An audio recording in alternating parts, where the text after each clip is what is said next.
साफ तौर से WWE रेसलर्स असली फाइटर्स नहीं हैं, लेकिन वे धरती पर सबसे शक्तिशाली लोगों में से हैं। आप मुझ पर विश्वास नहीं करते तो आप ये देखिए। ब्रॉन स्ट्रोमैन एक इंसानी बुलडोजर है। आदमियों के बीच इस दानव ने ताकत के कई अद्भुत कारनामों का प्रदर्शन किया है। हालांकि पर्दे के पीछे कुछ तरकीबें थी जिनसे यह संभव हुआ। शक्ति के इस अद्भुत प्रदर्शन में कोई तिकड़म नहीं थी। रॉ 2018 में ब्रॉन स्ट्रोमैन और Finn Balor back stage Stephanie McMahon से बात कर रहे थे। उनकी बातचीत के कारण उस रात में स्ट्रोमैन और फिन के बीच एक मैच हुआ। सभी को दिखाने के लिए कि वो कितने शक्तिशाली हैं, स्ट्रोमैन ने एक सेब उठाया और उसे सिर्फ एक हाथ से कुचल दिया। I like competition. इससे पहले कि वे मेन रोस्टर में शील्ड के रूप में डेब्यूट करते, डीन एम्ब्रोस, सेथ रॉलिंस और रोमन रेंस ने FCW में ट्रिपल थ्रेट मैच में एक दूसरे के खिलाफ लड़ाई लड़ी। ये देखना अच्छा था और विशेष रूप से एक पल अद्भुत था। जब डीन और सेथ एक दूसरे को मार रहे थे, रोमन बीच में आए और दोनों को अपने कंधों पर उठा लिया और उन्हें जोर से समवन ड्रॉप दिया। एक समय रोमन सच में शील्ड को अपनी पीठ पर लिए हुए थे। जॉनी स्टैम्बोली एक WWE रेसलर है जिससे आप शायद परिचित नहीं होंगे, लेकिन इसे देखने के बाद आप उन्हें याद रखेंगे। 2003 में स्मैकडाउन के एक एपिसोड में स्टैम्बोली 350 पाउंड वाले रिकिशी के खिलाफ मैच में थे। रिकिशी ने मैच को धुआंधार तरीके से शुरू किया, लेकिन जॉनी ने चीजों को जल्दी से बदल दिया जब उसने अपने सिर पर सुपर हैवी वेट को उठा लिया और उसे मैट पर पटक दिया। ये लगभग सुपर नेचुरल ताकत है।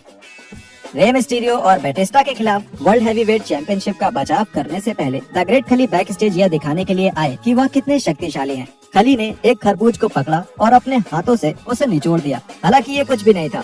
इसके तुरंत बाद इंडियन जायंट ने एक तरबूज लिया और उसको खोलने के लिए अपनी ताकत का इस्तेमाल किया, ये समझाने के लिए कि ये कितना कठिन है। एक तरबूज को कुचलने में 364 पाउंड का बल लगता है। 2021 रॉयल रंबल मैच से ठीक पहले बेली ने एक ऑब्स्टिकल कोर्स के लिए बियांका बेलियर को चुनौती दी। बेली ने बियांका को टारगेट टाइम देते हुए पहले चुनौती पूरी की। जब बियांका की बारी आई तो उसने पाया कि कोर्स उसके प्रतियोगी की तुलना में थोड़ा ज्यादा मुश्किल था।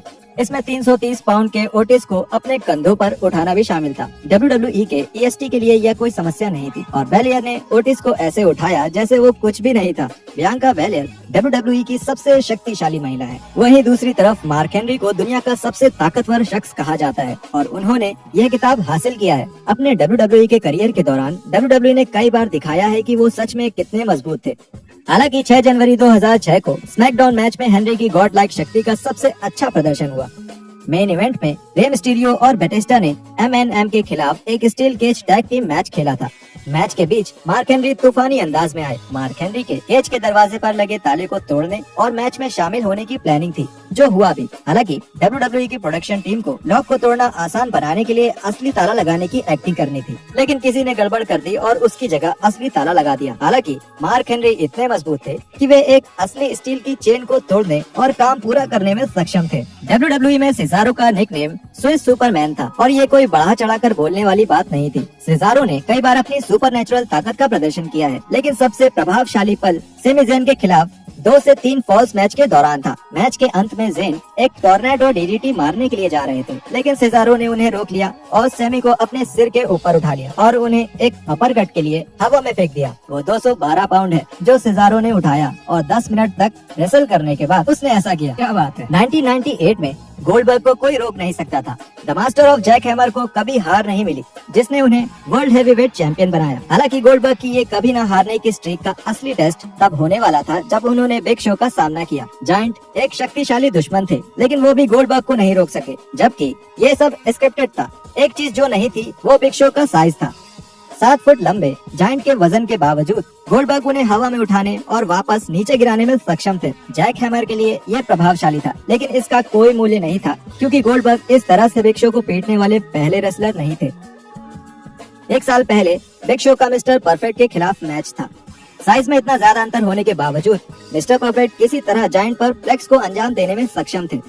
मुझे लगता है कि इसीलिए वे उन्हें बुलाते हैं। आप जानते हैं ना। बिग शो की बात करें तो कई WWE रेसलर्स हैं जो उनसे लंबे थे। कौन है ये और कितने लंबे थे, ये जानने के लिए देखें ये वीडियो।